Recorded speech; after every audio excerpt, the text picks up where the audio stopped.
750 αθλητές από όλο τον κόσμο. 509 εθελοντές από όλη την περιφέρεια. 110 χιλιόμετρα για 26 ώρες. Στα μονοπάτια του Ορφέα, στους καταράκτες του Φράκτου.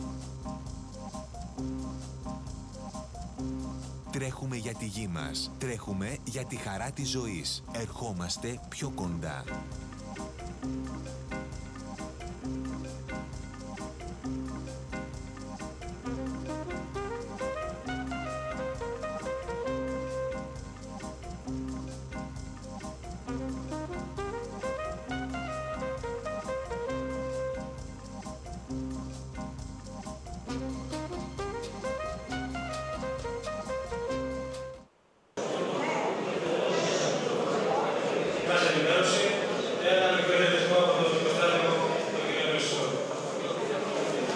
Καλησπέρα σας. Καλώς ήρθατε και πάλι στην δεύτερη διοργάνωση των αγώνων των τρεξινών του Παντέρου Δάσους. Ευχαριστούμε πάρα πολύ για τη συμμετοχή σας. Προσπαθήσαμε εδώ με τους εθελοντές να κάνουμε ό,τι καλύτερο μπορούσαμε, να σας εξυπηρετήσουμε, να κάνουμε ένα καλό αγώνα, το χαρείτε, να θαυμάσετε τη φύση της Ροδόπης και γενικά να φύγετε ευχαριστημένοι. Το πρόβλημα είναι λίγο σφιχτό τώρα γιατί θέλω να πάμε πάντα, δεν θα σας απασχολήσω άλλο. Να ζητήσουμε από τώρα συγγνώμη αν κάτι δεν κάνουμε καλά, είτε στη φιλοξενία, είτε στην αυριανή οργάνωση. Προσπαθήσαμε να κάνουμε ό,τι δυνατόν καλύτερο. Πιστεύω και ο Θεός και εσείς και όλοι μας να πάμε να μας βοηθήσετε για να πετύχουμε. Σας ευχαριστώ πάρα πολύ.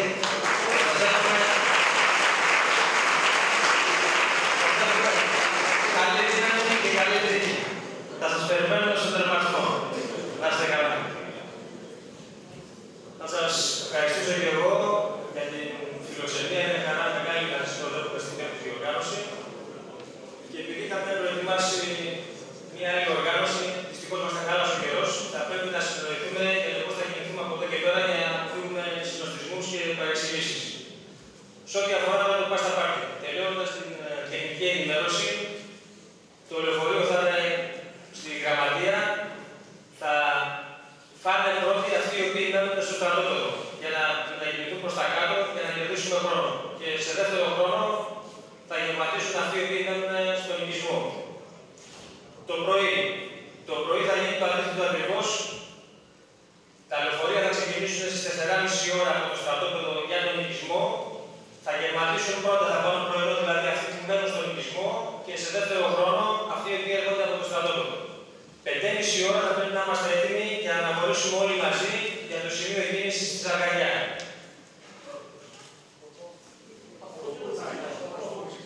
4:30 ώρα το πρωί είπα από εδώ από το στρατόπεδο για τον οικισμό.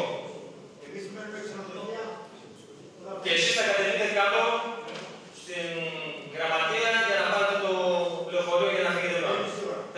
Όχι 5:30, 4:30 ώρα. 4:30 ώρα. Τώρα, ξεκινώντας για την εκκίνηση και τη Αργαριά το πρωί, θα γίνει μια καταγραφή των αριθμών των αθλητών για να θέλουμε να ξέρουμε πόσοι ακριβώς θα αναλάβουν εκκίνηση στο σημείο αυτό. Ένα άλλο που πρέπει να έχετε υπόψη σας είναι ότι ο αγώνας αυτός διεξάγεται σε μια απομακρυσμένη περιοχή. Δεν υπάρχουν οικισμοί κατοικήσιμοι, είναι κοντά και δίπλα στα ελληνοβουλγαρικά σύνορα. Η πρόσβαση σε πολλά σημεία είναι δύσκολη και με καιρικές συνθήκες όπως οι σημερινές ή αυριανές καθιστούν αυτή την πρόσβαση ακόμη δυσκολότερη. Υπάρχουν δύο σημεία τα οποία είναι μεγάλα σε μήκος και αναφέρονται ανάμεσα στο δεύτερο σταθμό και στο τρίτο. Εδώ είναι ανάποδα η αρρύθμιση γιατί είναι παλιός ο πίνακας που έκανε αντίθετη φορά ο αγώνας. Ανάμεσα λοιπόν στη λίμνη της Πλατανόβρησης και στο Αλίκιο 12 χιλιόμετρα περίπου, η πρόσβαση είναι είτε από την είσοδο είτε από την έξοδο του μονοπατιού. Δεν έχει λοιπόν διαφυγή δεξιά και αριστερά. Ένα άλλο σημείο είναι το Αγλαδόρεμα μετά το κεντρικό σταθμό του Φρακτού μέχρι το Φαρασινό, επίσης 18 χιλιόμετρα μήκος. Η πρόσβαση είναι και εκεί δύσκολη γιατί δεν έχει σημεία διαφυγής δεξιά και αριστερά. Η δυνατότητα επικοινωνίας σε πολλά σημεία είναι προβληματική. πραγματική, ιδίως μέσα σε βαθιές λαγκαδιές, στα ρέματα. Πολύ καλή στα ψηλά σημεία και σε αρκετά σημεία θα δείτε ότι η επικοινωνία γίνεται μέσω δικτύου Βουλγαρίας.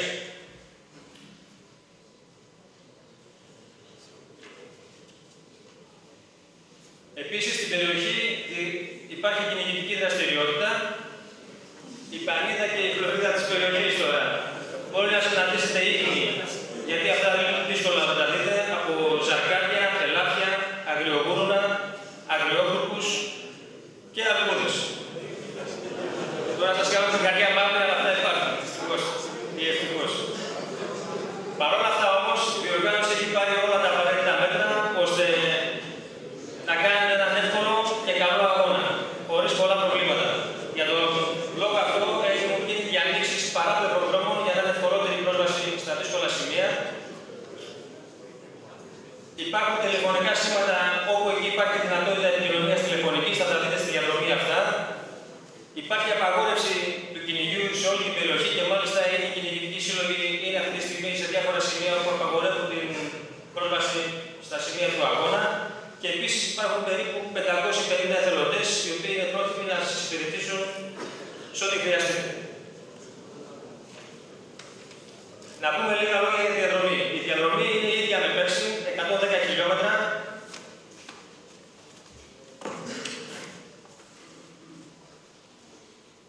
Υπάρχει μία αλλαγή στο στεκ του φρακτού, έχει μετακινηθεί προς τα πίσω μετά την χαράδρα 114, κατεβαίνοντας στα ελληνοβουλγαρικά σύνορα, στο 1,5 χιλιόμετρο, θα συναντήσετε σε ένα μεγάλο άλυμα μια στάνη, εκεί είναι το 5ο σημείο τροφοδοσίας και ο κεντρικός σταθμός τροφοδοσίας, από το σημείο που ήταν πέρσι μέσα στο φρακτό, μετακινήθηκε προς το κεντρικό εργοτάξιο του φρακτού. Εκεί λοιπόν είναι περίπου στα 43 χιλιόμετρα, έχει φαγητό, ξεκούραση και ακολουθεί μια διαδρομή 18 χιλιόμετρων, όπου δεν θα δείτε άλλο σημείο εφοδιασμού και φροντίστε να εφοδιαστείτε όσο δυνατόν καλύτερα για να μην σας λείψει κάτι. Επίσης, στο τελευταίο σημείο, μετά τον τελευταίο σταθμό εφοδιασμού στο Αρκουδόρεμα, αφού περάσετε την χαρακτηριστική γέφυρα, περάσετε από δεξιά δηλαδή, ο σταθμός αυτός έχει μετακινηθεί 500 μέτρα παρακάτω, αποφεύγοντας και παρακάνοντας το δημόσιο δρόμο που μας βασάνιζε τα τελευταία 2,5 χιλιόμετρα. Μπαίνουμε λοιπόν δεξιά και ακολουθούμε μονοπάτι το οποίο έχουμε σχηματίσει τώρα, παλιό μονοπάτι το οποίο διανοίξαμε, και έτσι θα αποφύγετε τα 2,5 χιλιόμετρα της ασφάλτου και θα γίνουν και αυτά σε μονοπάτι. Η σήμαση τώρα. Υπάρχει σήμαση σε όλη τη διαδρομή. Είναι η χαρακτηριστική σήμαση που είχαμε δέσει με τα τετράγωνα κόκκινα πινακίδια, τα οποία δεν έχει μείνει κανένα. Υπάρχουν τα σήματα της στροφές δεξιά ή αριστερά. Τα σήματα της διοργάνωσης που σας δείχνουν ότι είστε στην σωστή κατεύθυνση. Και επίσης φέτος θα συναντήσετε το χαρακτηριστικό αυτό σήμα με το κορδελάκι από κάτω. Όλα τα σήματα είναι καταναγκαστικά στο φως, σε περίπτωση νύχτας ή ομίχλης. Με ένα φακό στο κεφάλι λοιπόν θα έχετε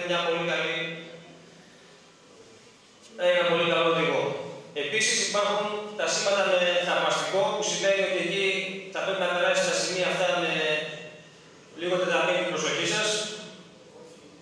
Και επίσης υπάρχουν σήματα με χ, όπου σημαίνει ότι η πρόσβαση στο σημείο αυτά απαγορεύεται και δεν ακολουθείτε σωστή κατεύθυνση. Εάν τώρα για 100 περίπου μέτρα, 100-150 μέτρα, δεν συναντήσετε κάποιο σήμα της διοργάνωσης, είτε μπογιά είτε τα σήματα που σας έδειξα, σημαίνει ότι είστε σε λάθος δρόμο. Διατηρήστε την ψυχραιμία σας, κάντε μεταβολή και γυρίστε προς τα πίσω, ώσπου να συναντήσετε κάποιο γνωστό σήμα της διοργάνωσης. Θα ήθελα να σας πω ότι υπάρχουν και χιλιομετρικές ενδείξεις ανά 5 χιλιόμετρα. Δεν θα δείτε τη χιλιομετρική απόσταση των 10 χιλιόμετρων και των 100 χιλιόμετρων. Δεν ξέρω για ποιο λόγο κάποιος έχει κλέψει και δεν μπορούσα να αντικαταστήσω. Άρα λοιπόν το 10 και το 100 δεν θα το βρείτε, υπάρχουν όλα τα άλλα. Μετά το 100 χιλιόμετρο η σήμαση γίνεται ανά 1 χιλιόμετρο. Η χιλιομετρική. Σταθμή τροφοδοσίας. Υπάρχουν 12 σταθμοί τροφοδοσίας, ένας κεντρικός στο φρακτό, στο 43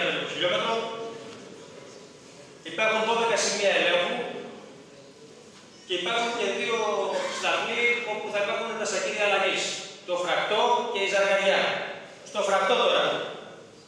Το μπλε σακίδιο που έχετε πάρει είναι άλλο σακούλα, είναι για το φρακτό. Η άσπρη είναι για τη ζαργαριά. Έτσι θα το ξεκαθαρίσουμε αυτό για να μην κάνουμε λάθη και ψάχνουμε πράγματα εκεί που δεν τα έχουμε βάλει. Τερματισμό, θα πάρετε το μπλε σακίδιο. Θα πω. Τώρα, αν κάποιος έρθει στην εκκίνηση και φοράει κάτι από πάνω το οποίο θέλει να βγάλει, επειδή δεν έχουμε άλλη δυνατότητα, καλό είναι να το τοποθετήσει στο μπλε σακίδιο, αυτό που θα πάει στο φρακτό δηλαδή, και θα επιστρέψει το μεσημέρι πίσω και θα το παραλάβει κατά την επιστροφή του στο παρανέστη.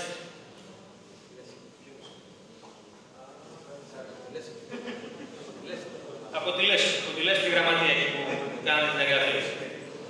Επίσης υπάρχουν 4 χρονικά όρια αποκλεισμού. Είναι το άτερο στις 1 το μεσημέρι, το φρακτό στις 5.30, το Σαββάτο όλα αυτά, η ζαργαριά στις 1.30 ώρα το πρωί της Κυριακής και η σύλλη στις 5 ώρα το πρωί της Κυριακής όλα αυτά. Θα παρακαλούσα για την ασφάλεια όλων, για να μην μπούμε σε περιπέτειες και κάνουμε ανέτειες μετακινήσεις και ψάχνουμε στο πουθενά, όποιος δεν είναι στα χρονικά όρια αυτά στους συγκεκριμένους σταθμούς, να παραδώσει τον αριθμό του στον αρχικό του στέκτη του σταθμού και θα το παραλάβει μετά από την γραμματεία εδώ στο παρανέστη. Ένα άλλο πρόβλημα που αντιμετωπίζουμε και μας δημιούργησε πολλά προβλήματα στο παρελθόν είναι η διαδικασία που κάποιος αθλητής θα θελήσει να εγκαταλείψει. Εάν ο αθλητής αυτός μπορεί να μετακινηθεί, θα πρέπει να εγκαταλείψει την προσπάθειά του και θελήσει να εγκαταλείψει όχι στο μέσο της διαδρομής του πουθενά, να πάρει κάποιο αγροτικό ή όποιον βρει στον δρόμο και να σηκωθεί να φύγει και να το ψάχνουμε εδώ και να μην ξέρουμε που είναι, αλλά να πάρει στο πλησιέστερο σταθμό τροφοδοσίας ή στον επόμενο ή στον αυτό που πέρασε, να παραδώσει τον αριθμό του, να δηλώσει την εγκατάλειψή του για να ξέρουμε ότι εγκατέλειψε και θα τον επιστρέψουμε εμείς πίσω στο παρανέστη. Αλλά θα ξέρουμε ότι αυτός εγκατέλειψε και θα τον ψάχνουμε άσχετα. Εάν δεν μπορεί να μετακινηθεί, με κάποιο συναθλητή ο οποίος θα περνάει από εκεί να διατηρήσει το πλησιέστερο σταθμό τροφοδοσίας, ώστε να του παρασχεθούν οι πρώτες βοήθειες. Θα πρέπει να πω ότι η γνώμη του γιατρού που θα έρθει εκεί θα έχει μεγάλη σημασία για το αν αυτός θα συνεχίσει ή θα εγκαταλείψει την προσπάθειά του, αν ζητήσει βοήθεια.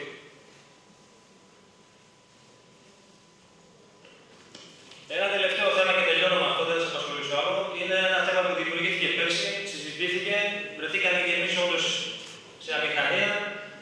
Ήταν τα σακίδια που κουβαλάμε μεταξύ μας. Κάποιοι ή δεν παίρνουν όλα τα υλικά, ενώ κάναμε τον έλεγχο στην αρχή που υπάρχουν όλα, στη διαδρομή βάζουν τα μισά ή καθόλου. Κάποιοι τερματίζουν χωρίς σακίδια και αυτό δημιούργησε ψιθύρους και καλοπροαίρετα σχόλια. Για τον λόγο αυτό, ο κάθε αθλητής που θα τερματίσει θα ελέγχει το σακίδιό του και θα βλέπουμε αν υπάρχουν προβλεπόμενα στο σακίδιο. Εκεί μέσα θα υπάρχει και αυτό που λέμε οι 1000 θερμίδες, έτσι. Στον τερματισμό, ναι. Αυτές είναι σε περίπτωση ανάγκης, δεν είναι για τις καταναλώσεις στη διαδρομή, αυτές είναι σε περίπτωση ανάγκης μέχρι να έρθει η βοήθεια να μπορέσετε. Ναι.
επικοινωνία που έκανα πριν από λίγο με το φρακτό έχει χιονόδωρο αυτή τη στιγμή.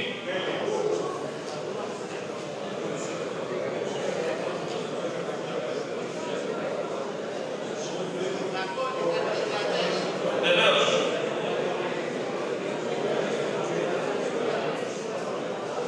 Κάτι άλλο? Τα αποτελέσματα ζωντανά.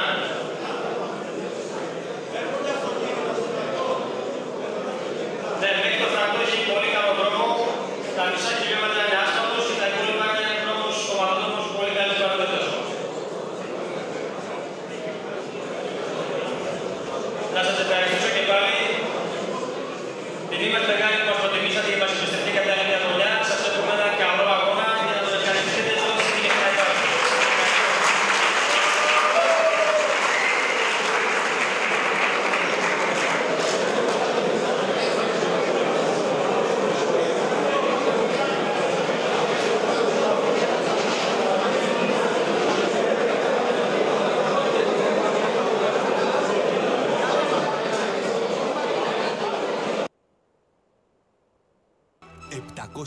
αθλητές από όλο τον κόσμο. 509 εθελοντές από όλη την περιφέρεια.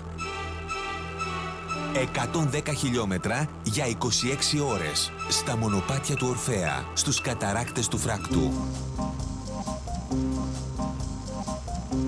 Τρέχουμε για τη γη μας. Τρέχουμε για τη χαρά της ζωής. Ερχόμαστε πιο κοντά.